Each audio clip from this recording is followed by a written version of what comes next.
I need it.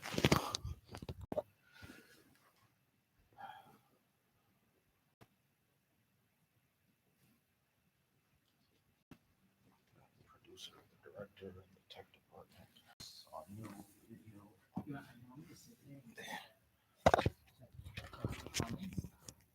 Assalamu alaikum wa rahmatullah. If you don't mind.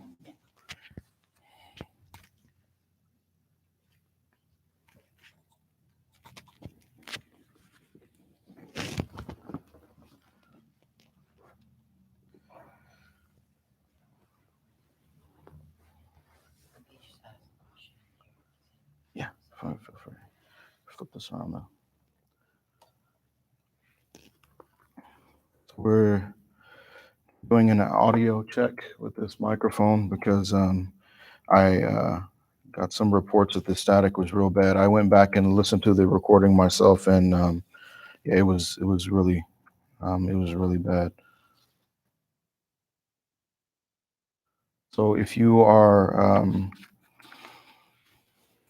if you flip my phone over too, you'll see, inshallah. Yeah.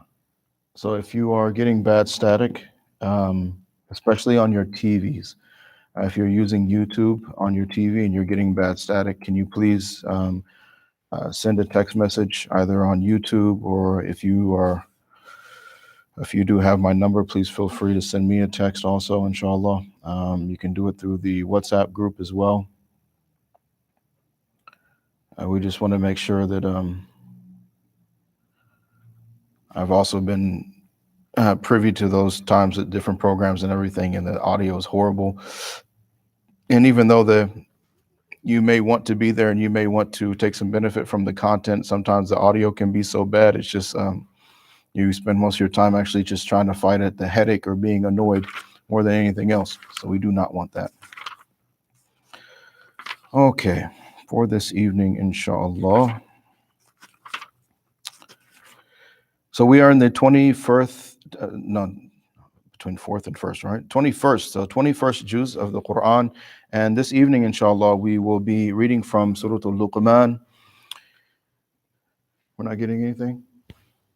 We will assume that it is good, inshallah. All right. So from Surah Al-Luqman. So Luqman alayhi salam. So there's some discussion revolving around who exactly Luqman alayhi salam is. So was he, meaning his identity, so was he a prophet or not? And with the, it's the jamhur of the ulama, so the vast majority of the ulama, the consensus is, the agreement is that he was not a prophet. There is a kind of a rare narration that comes from Qatada radiallahu ta'ala an, that he gives this narration about Luqman alayhi salam being given a choice between nabuwah and hikmah, so between prophethood and wisdom, and he chose wisdom. Allah knows best. The important factor here is that Luqman alayhi salam, it is pretty much agreed upon that Luqman alayhi salam was related to Ayub alayhi salam. Whether it was his nephew or the brother from his maternal aunt, or Allah knows best again, but related to Ayub alayhi salam. And as far as the length of his life, again, it is said that he lived up until the time of Dawood alayhi salam. So during this time period, he was giving fatwa, so he's giving legal rulings, and was also alive during the time of Dawood alayhi salam. He was known for his wisdom. He was an Ethiopian. He was an Ethiopian slave. His description is given as that he was very dark complected. He had a flat nose. He was very short and stocky, and that he was known for his wisdom. And Allah subhanahu wa ta'ala, even though again it's agreed that he wasn't a prophet, the fact that Allah subhanahu wa ta'ala names him in the Quran is in and of itself speaks volumes about his status in the sight of Allah subhanahu wa ta'ala. There is a discussion to be had, not at this time, but there is a discussion to be had about now the gifts that Allah subhanahu wa ta'ala gives to his ibad and their status that they acquire in the sight of Allah subhanahu wa ta'ala. These as far as wilaya and so on and so forth, that comes from Allah subhanahu wa ta'ala. A prophet or a rasul has a very specific definition, also has a very specific meaning. But in regards to the gifts that Allah ta'ala gives and the status and the elevation, even though these two things are, of course, definitely separate, and we also know that as far as the tabaqat themselves, the actual levels themselves, that we know that these the messengers and the prophets are always on top. But here we see that Luqman alayhi salam has been given this distinction of being named in the Quran by Allah subhanahu wa ta'ala, this final revelation, wahi, from Allah subhanahu wa ta'ala to the Ummah Muhammad sallallahu alayhi wa sallam. So khairul khalq in Nabi sallallahu alayhi wa sallam, and khairul ummah in you and I, and everybody that has come before us, as well as everybody that comes after us, in the Ummah Muhammad sallallahu alayhi wa sallam, amongst the believers. So what we want to touch on this evening, inshallah, is parenting. The Luqman alayhi salam, it says, وَوَصَّلْنَا الْإِنسَانَ قَبْلَ ذَلك وَقَالَ لُقْمَانُ لِإِبْنِهِ وَهُوَ يَعِظُهُ يَا بُنَيَّ لَا تُشْرِكْ بِاللَّهِ إِنَّ الشِّرْكَ لَظُلْمٌ عَظِيمٌ. So this first, these advices that Luqman alayhi salam is giving his son, and Allah subhanahu wa ta'ala, Allah subhanahu wa ta'ala says that that we gave Luqman in the previous ayah, وَلَقَدْ آتَيْنَا لُقْمَانَ الْحِكْمَةَ أَنِشْكُرَ لِلَّهِ, so that and to be grateful to Allah subhanahu wa ta'ala. وَمَنْ يَشْكُرُ, and the one who is grateful, فَإِنَّمَا يَشْكُرُ لِنَفْسِهِ, that gratitude is for your own benefit. وَمَنْ كَفَرَ فَإِنَّ اللَّهَ غَنِيٌّ حَمِيدٌ, and the one who is ungrateful here. So disbelief, again, kufr, and kafara, that this is going to this is both for kufr and also ingratitude. So both of these two things are interlinked together. So the one who is ungrateful, فَإِنَّ اللَّهَ غَنِيٌّ حَمِيدٌ, Allah subhanahu wa ta'ala is independent, Allah subhanahu wa ta'ala has no need of anybody, and Allah subhanahu wa ta'ala is Hamid. So here Allah subhanahu wa ta'ala is the one who praises the most, and that praise is the most justified, and Allah subhanahu wa ta'ala is the most praised, and that is justified. So when Allah subhanahu wa ta'ala praises someone like Muhammad sallallahu alayhi wa sallam, the one who is praised, that is that is a praise in its truth and its reality. There's no exaggeration in that, and there is no exaggeration in the fact that all praise is due to Allah subhanahu wa ta'ala, regardless of if people recognize Allah subhanahu wa ta'ala or not. So now, on that note, Luqman alayhi salam, he's giving this advice to his son, and he tells his son not to commit any shirk with Allah subhanahu wa ta'ala. And in between this now, because we don't have the time to actually go through, because this is actually we need to touch on like these next 2 pages of Tafseer. But in between this now, so Allah subhanahu wa ta'ala is interwoven in here as far as how Allah subhanahu wa ta'ala mentions how we are supposed to be treating our parents, and the status that our parents have, and that the gratitude that we're supposed to be showing our parents, so that there are rights that our parents have. So the first one is now that Luqman alayhi salam is fulfilling the rights of his son, and then after this Allah subhanahu wa ta'ala mentions the rights of the parents. So this relationship that exists between a child and his or her parents, the first thing is that Luqman alayhi salam, Allah subhanahu wa ta'ala is mentioning this advice that he's giving to his son because this is the haqq of the child. So we're thinking that that the right of the child is specifically just associated with taking care of their financial and their worldly needs, when although that is of course true, that doesn't differentiate us from being a non-Muslim. So this is something that for the vast majority of human beings that are in their right mind, they understand that when you have children, that there are responsibilities that come along with having a child, and taking care of their health and their clothing and shelter and protection and food and all of these things. So everything that goes along with that, and even to whatever extent education in a worldly sense. But these children, even though they are our children, they do not belong to us. The proof of that is that we did not decide when we were going to have them. We did not get to decide their shape or their form. We didn't get to decide anything about them. So this is completely from the decision of Allah subhanahu wa ta'ala. And now that they have been given to us, they are an amana. So they belong to Allah subhanahu wa ta'ala. That's the reason why on Yawm al-Qiyamah they have to answer to Allah subhanahu wa ta'ala, because they belong to Allah. They don't have to answer to us on Yawm al-Qiyamah. They have to answer to Allah subhanahu wa ta'ala. So they do not belong to us, meaning we do not get to decide and dictate how their lives are supposed to be lived. We are responsible for helping to mold and to guide that process, so that they now are equipped with the ability to be able to make the decision between right and wrong. So the first thing that Luqman alayhi salam is giving his child is that the first thing, right and wrong, you have to understand there is only one Allah subhanahu wa ta'ala. And this is the emphasis and this is the focus now, that everything else is going to stem from that.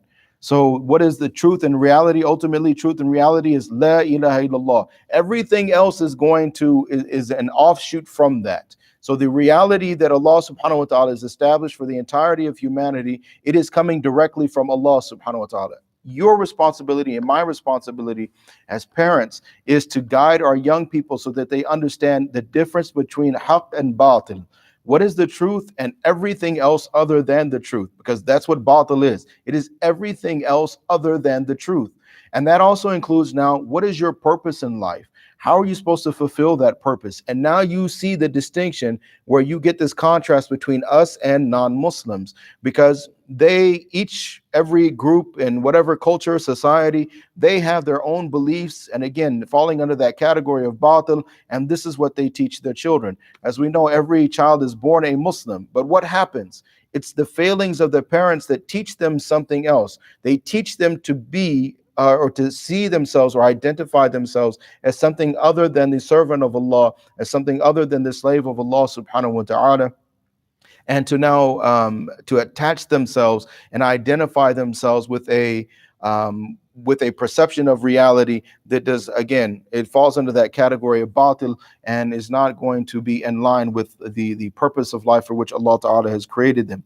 So now the Luqman alayhi salam, he's giving this advice to his son. He's also telling his son about the good deeds and the bad deeds, and this responsibility that you have in the sight of Allah subhanahu wa ta'ala, and that Allah subhanahu wa ta'ala is watching you, that you are going to have to answer for your actions. And he's telling him to he's ordering him to now establish the salah and to wa'mur bil ma'ruf wa wanha 'anil munkari wasbir 'ala ma asabaka. So he's telling him, you must enjoin the good, you must forbid the evil, whatever Allah subhanahu wa ta'ala has to befall you. So whatever is written for you in your life, that these circumstances that you find yourself in, you must always be patient with Allah subhanahu wa ta'ala. So he's teaching his son, he's teaching his child how to survive this life and be successful.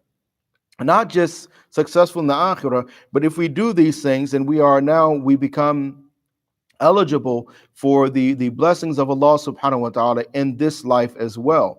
And this is a huge point, that we understand that these responsibilities that exist, because we do get it. We do understand that that the lives of these young people, that they are precious. We want the best for our children, and we want our children to be successful. We hate that we should see our children ever in pain or in harm's way or in any form or degree of suffering, no matter what shape that suffering might come in.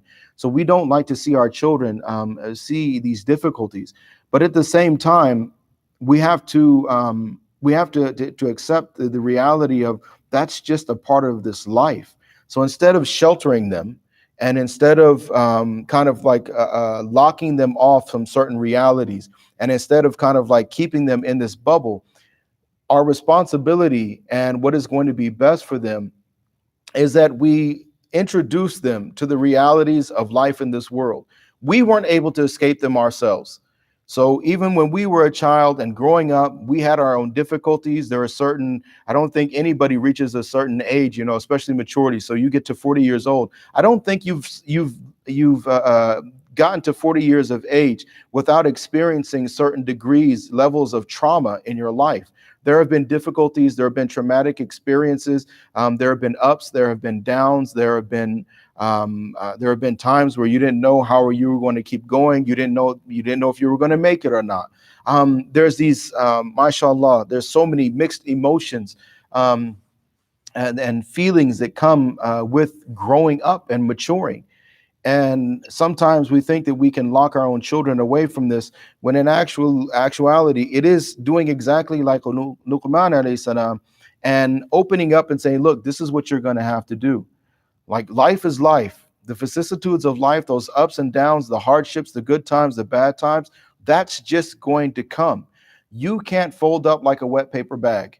You can't lay down and cry. You can't stick your head in the ground and pretend to be an ostrich and think you're going to be able to shut yourself off from the world. You can't run from your problems. But what you do have is you have your deen. You have Allah subhanahu wa ta'ala. You have this relationship with the creator of the universe. Your part in that relationship, if you want the help of Allah, is to make sure, number one, you don't associate any partners with Allah subhanahu wa ta'ala, that you keep your aqidah conscious. This next thing he's bringing. You have to realize that Allah is watching you. You have to realize that there is accountability. And then he's telling him, now make salat. Make sure that you make salat. Make sure that you enjoin the good, forbid the evil. Make sure that you stand for justice. And whatever befalls you, whatever happens in life, you're going to have to be patient, meaning you're going to have to stand there and you're going to have to weather the storm. And from this now, we know that if you are patient with Allah Ta'ala through a situation, Allah subhanahu wa ta'ala never Allah subhanahu wa ta'ala never lets that go to waste.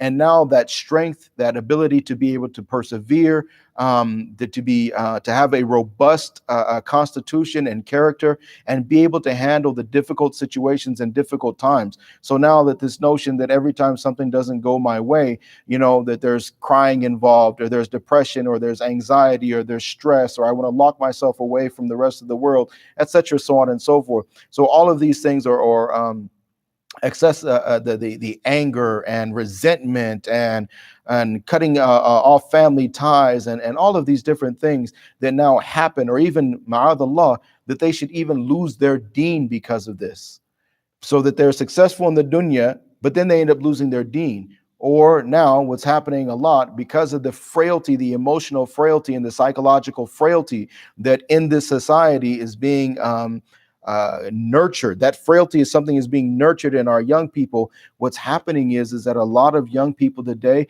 that it just forms resentment. They resent their own parents. They resent authority, and they resent the fact that their parents are later on down the road, or even trying to, I don't want to say dictate, but let's say this is say be extremely actively involved in the lives of their young people. So we have to take this road of Luqman alayhi salam, understand that these children they don't belong to us. We covered it last night. Innaka la tahdi man ahbabta, that you and I, we don't get to decide who's going to get hidayah from Allah subhanahu wa ta'ala. We have these children. We didn't get to decide anything about them, who was going to be born, when they were going to be born. We didn't even know, subhanallah, prior to our marriage, we didn't even know that that we were destined to marry such and such person, because this child or these children had to be born from myself and my spouse. So we didn't even know anything. And now the same way this child is born, we don't know how that child is going to turn out. Nuh alayhi salam, he did not know how that was going to happen. He didn't know that was going to take place. And even with Ibrahim alayhi salam, the other side of the flip side of that coin, with Ibrahim alayhi salam, when he's dealing with his father Azar, that you see this distinction where Ibrahim alayhi salam is trying to fulfill the rights of his parents, but at the same time, he's not going to join partners with Allah subhanahu wa ta'ala. He's not going to engage in shirk. And this is, again, the rights of Allah subhanahu wa ta'ala, and the fact that I am the abd of Allah. The children belong to Allah. Their responsibility and their accountability is in the sight of Allah. The only reason why they are accountable to us in any way, shape, form, or fashion is because Allah subhanahu wa ta'ala says so, period. That's the only reason. So our relationship between us and our children, or us and our parents, it is only because of Allah. The rights, those have been designated by Allah subhanahu wa ta'ala. The ability to fulfill those rights, it only comes from the tawfiq from Allah subhanahu wa ta'ala. But at the end of the day, we have to remember Allah subhanahu wa ta'ala says, Bismillahir Rahmanir Rahim. يا أيها الناس اتقوا ربكم واخشوا يوما لا يجزي والد عن ولده ولا مولود هو جاز عن والده شيئا إن وعد الله حقه. So Allah subhanahu wa ta'ala, now this relationship that exists, and now Allah is addressing the entirety of the humanity. So this doesn't matter whether, again, so with the situation with Nuh alayhi salam, also with Ibrahim alayhi salam, you can also to a certain extent look at the qissa of Ya'qub alayhi salam and Yusuf alayhi salam. Ya ayyuhan nas. So the entirety of the humanity. So have this consciousness, fear of your Rabb. And again, this wakhshaw, khashya, have this khashya of the of Allah subhanahu wa ta'ala and of the day. La yajzi walidun an walidihi. So wala mawludun huwa jazin an walidihi shay'a. So this relationship, so this exists between the parent and the child. You are not going to care about your child on that day, and your child is not going to care about you on that day. It is all nafsi nafsi. And this is being clearly stated not just here, but in other places in the Quran as well. And especially, especially mothers, sometimes mothers, like that would never, I would never, my love for my child is so strong. And yes, that and the love that a mother has for a child is so strong that Allah subhanahu wa ta'ala, comes in the hadith that Allah subhanahu wa ta'ala compares his love to the love that a mother has for her child. No doubt about it. But what that does is it also indicates for us that this is the level of severity on that day. That that it trumps even the love that a mother has for her child.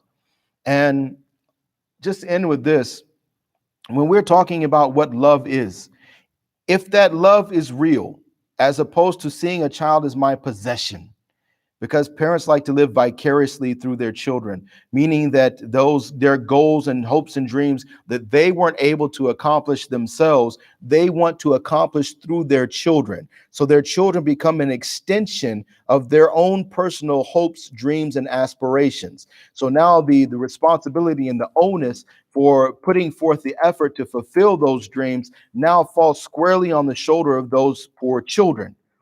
Now, what happens is we treat those children as if they were ours and their life is ours to dictate. And we say that this is love. And we say that, no, this is because I want the best for you. And this is what I see as the best for you. When, if it is love, and if we really want the best for our children, then that love and that desire for their embetterment, it would transcend this life. It would go beyond just fi hayat dunya, and the life of this world. It would be an eternal desire and an eternal love and want for them to have the best, not just for the short time span that we're here in this dunya, ajalan musamma, a determined time period, but it would be for all of eternity altogether. And that is when we know that we really love our children. It's not because I feed my child or I pay the bills or I provide for them clothing and shelter. And although, yes, those are responsibilities, and it is a degree of affection and love and understanding that we have about this relationship with this being that now comes from me biologically, genetically, by the amr of Allah subhanahu wa ta'ala. But what is real love? Real love is that love that comes through Allah. Real love means that I am going to, even though they may not like it, the same way they may not like going to school, the same way when they commit a crime or they do something wrong or they get in trouble, we reprimand them, we punish them, we scold them. We do our best to make sure that they understand that there is a certain way of acting and carrying yourself, demeanor, character, how you are going to represent your family, represent yourself. We teach these things to our child, when we should be also thinking that now, how do I teach this child how to represent Rasulullah sallallahu alaihi wasallam? What are their responsibilities to Allah subhanahu wa ta'ala? Because that's my job. My job is to do like Luqman alayhi salam. My job is to teach. My job is to teach the importance of not associating partners with Allah. My job is to teach them what is ma'ruf, what is munkar. My job is to teach them their aqeedah. My job is to teach them that you have to make salah. My job is to teach them that Yawm al-Qiyamah, when it comes, you're not even going to care about me and I'm not going to care about you. So both of us, you and I together, we have to prepare for that day when you have to stand in front of your Rabb and I have to stand in front of my Rabb, and I will have to answer for your rights and you will have to answer for my rights. And if we work at this in this dunya as parents and as children, if we work at this in this dunya, then Allah subhanahu wa ta'ala, by His rahmah, by His fadl, by His maghfirah, Allah subhanahu wa ta'ala will now enter all of us into Jannah to stay there. Real home, real life. Allahumma la aisha illa aishul akhirah. That there is no life except for the life of the akhirah. There it's not about work, because there's no work to be done. It's not about money, because everybody is enjoying the wealth that comes from the treasures of Allah subhanahu wa ta'ala. It's not about avoiding difficulties and problems and distress and stress in life, because those things don't exist in that place. It's not about the shortness of this life. It's about the vastness of you and I spending now forever together and enjoying each other's company, and I being saved from the hellfire and you being saved from the hellfire. And now that safety in and of itself is a treasure that cannot be calculated. You cannot put a price upon the treasure of being saved from the hellfire by Allah subhanahu wa ta'ala's rahmah. Ultimately, that should be our goal. That should be our objective as children, as parents, as a team, as a unit, and as what they call the family nucleus. Because when that's healthy, the communities are healthy. When the communities are healthy, the ummah is healthy. If the ummah is healthy, then we can hope that Allah subhanahu wa ta'ala will guide us and protect us and use us as a means of hidayat for the whole of the humanity. May Allah subhanahu wa ta'ala make it easy. May Allah subhanahu wa ta'ala open our hearts and our minds to the proper understanding of deen. May Allah ta'ala give us the ability to be able to fulfill His orders. And may Allah subhanahu wa ta'ala give us the tawfiq to walk in the footsteps of our beloved Nabi Muhammad sallallahu alaihi وسلم. اللهم اغفر لنا وللمؤمنين والمؤمنات والمسلمين والمسلمات الأحياء منهم والأموات وآخر دعوان أن الحمد لله رب العالمين. جزاكم الله خيرا جزاء. السلام عليكم ورحمة الله.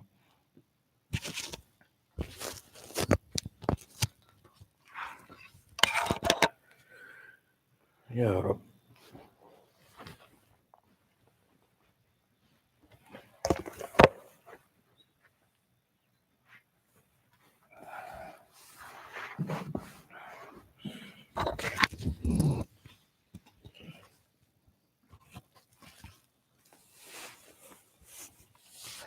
Assalamu alaikum.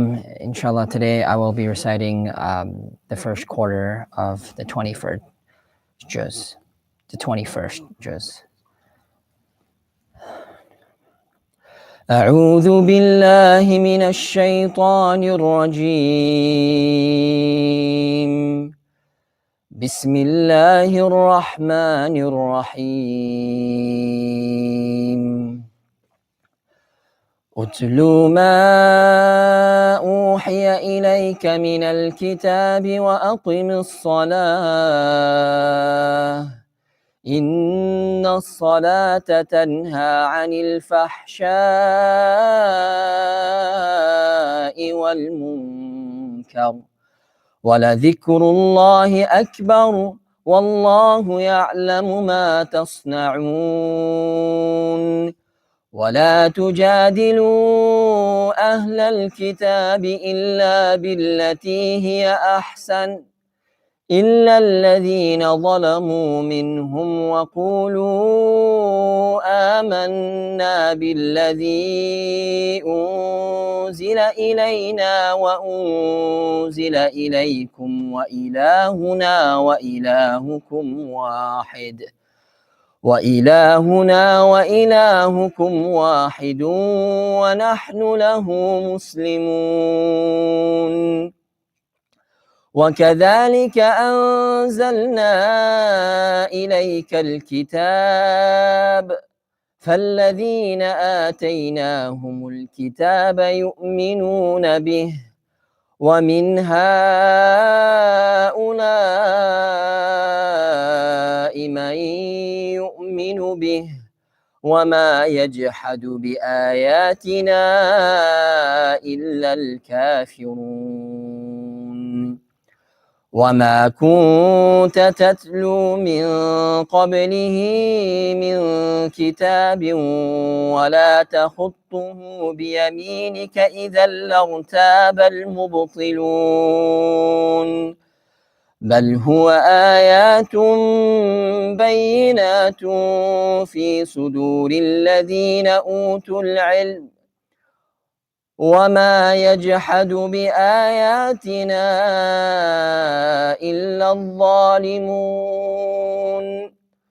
وقالوا لولا أنزل عليه آيات من ربه قل إنما العلم عند الله وإنما أنا نذير مبين أولم يكفهم أنا أنزلنا عليك الكتاب يتلى عليهم إن في ذلك لرحمة وذكرى لقوم يؤمنون قل كفى بالله بيني وبينكم شهيدا يعلم ما في السماوات والأرض والذين آمنوا بالباطل وكفروا بالله أولئك هم الخاسرون ويستعجلونك بالعذاب ولولا أجل مسمى لجاءهم العذاب وليأتينهم بغتة وهم لا يشعرون يستعجلونك بالعذاب وإن جهنم لمحيطة بالكافرين يوم يغشاهم العذاب من فوقهم ومن تحت أرجلهم ويقول ذوقوا ما كنتم تعملون يا عبادي الذين آمنوا إن أرضي واسعة فإياي فاعبدون كل نفس ذائقة الموت ثم إلينا ترجعون والذين آمنوا وعملوا الصالحات لنبوئنهم من الجنة غرفا تجري من تحتها الأنهار خالدين فيها نعم أجر العاملين الذين صبروا وعلى ربهم يتوكلون وكأي من دابة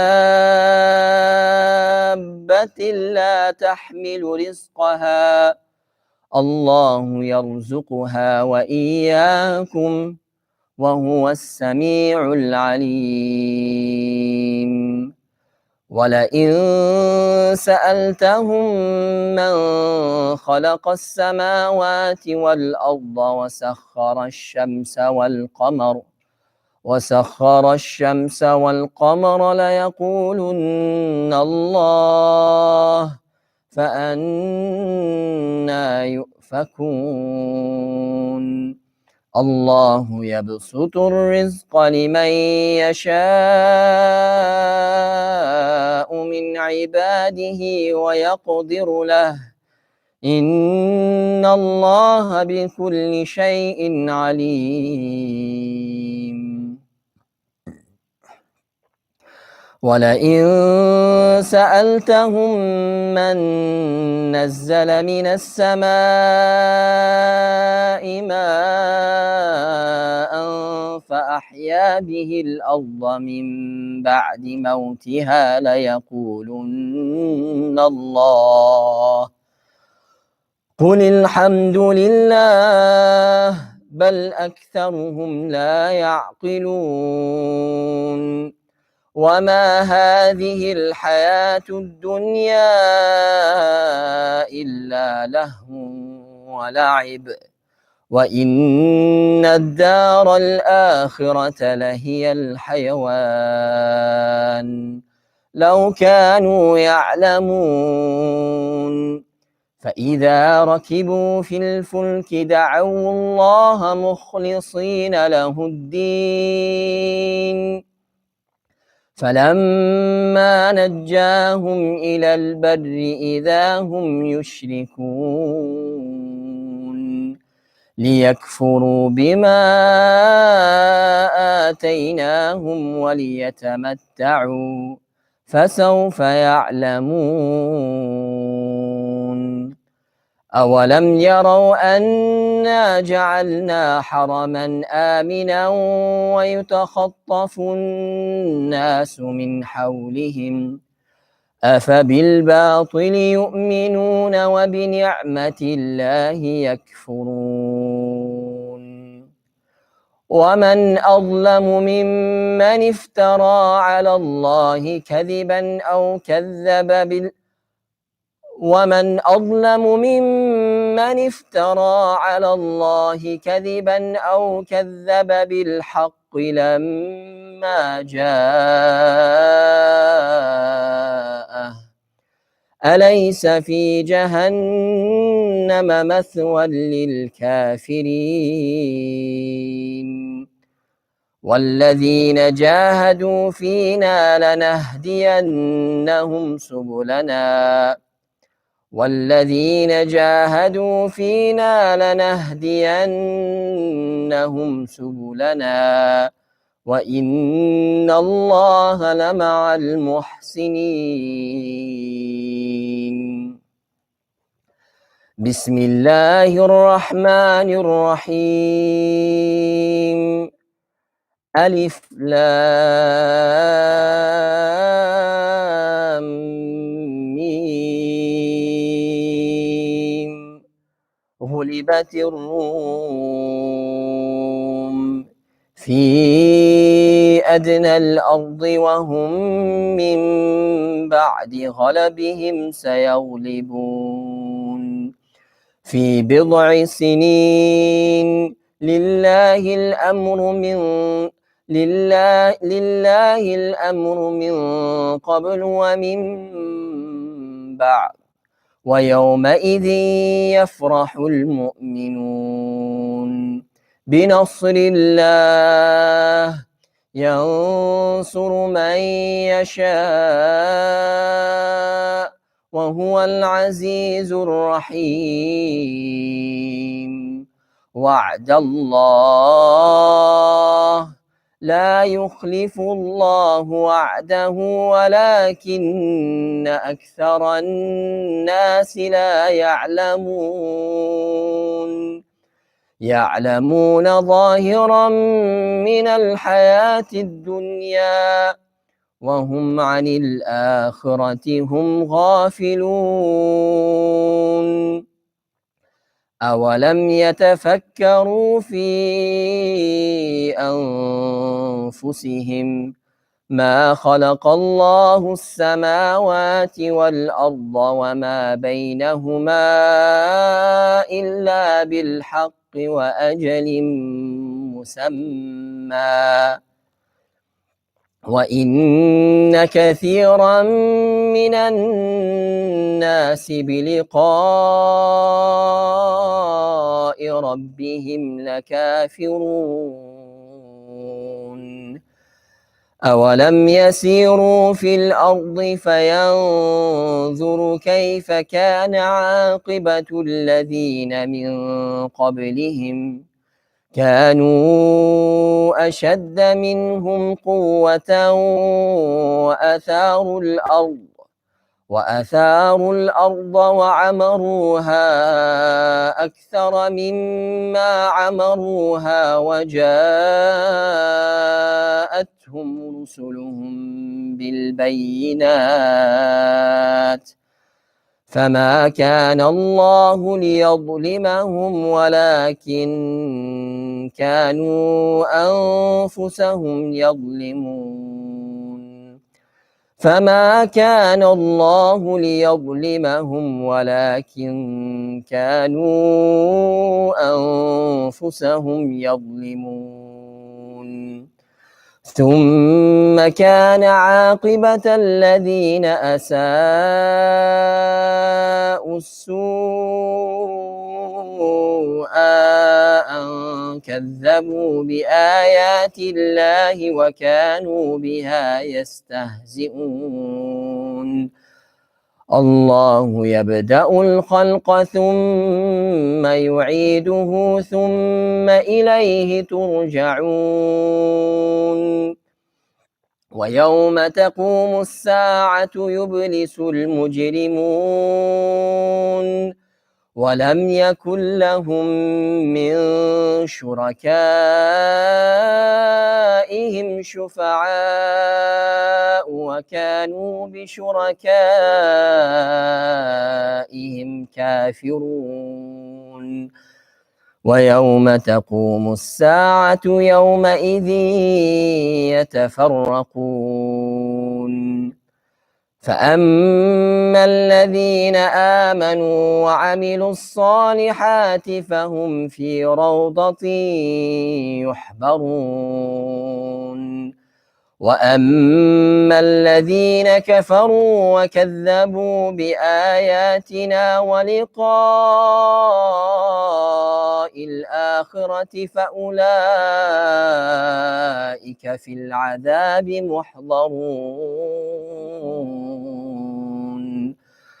فسبحان الله حين تمسون وحين تصبحون وله الحمد في السماوات والأرض وعشيا وحين تظهرون يخرج الحي من الميت ويخرج الميت من الحي ويحيي الأرض بعد موتها وكذلك تخرجون ومن آياته أن خلق لكم من تراب ثم إذا أنتم بشر تنتشرون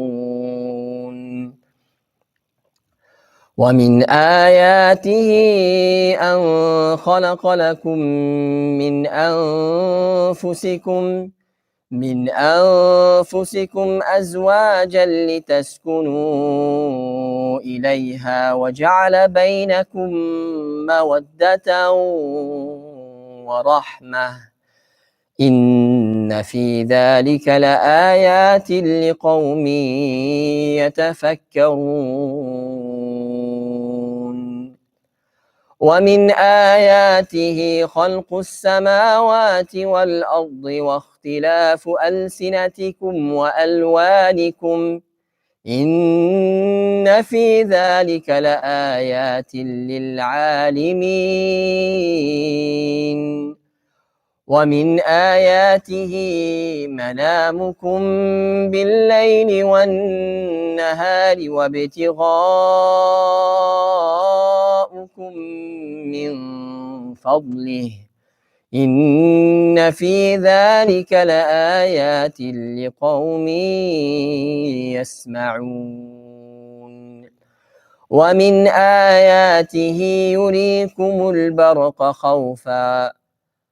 ومن آياته يريكم البرق خوفا وطمعا وينزل من السماء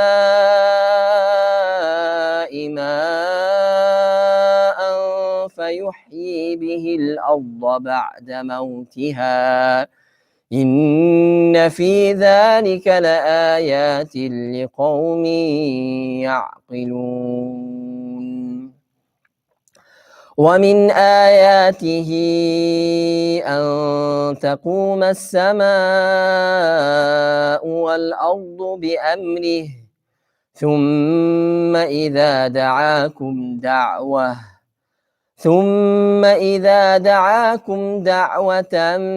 من الأرض إذا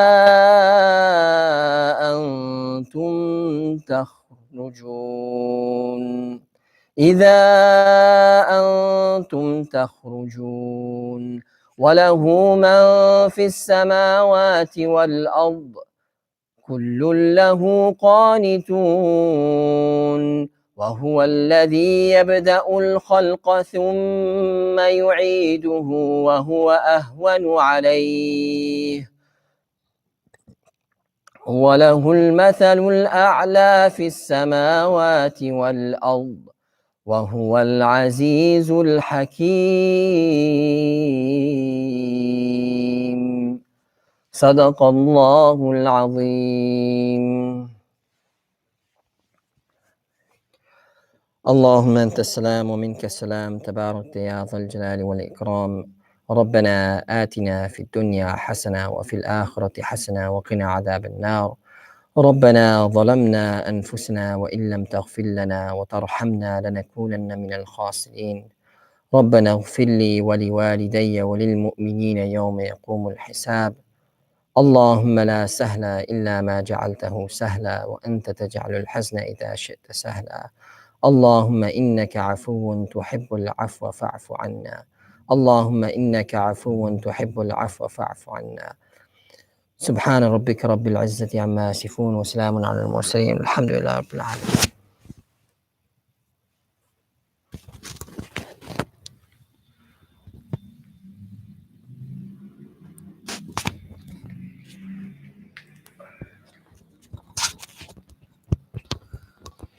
الله أكبر الله أكبر الله أكبر الله أكبر. أشهد أن لا إله إلا الله أشهد أن لا إله إلا الله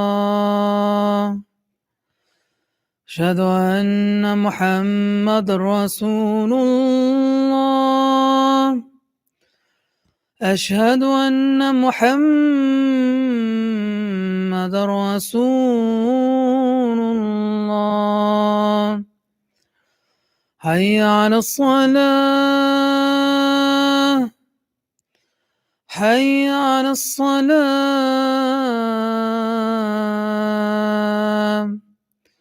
حي على الفلاح حي على الفلاح.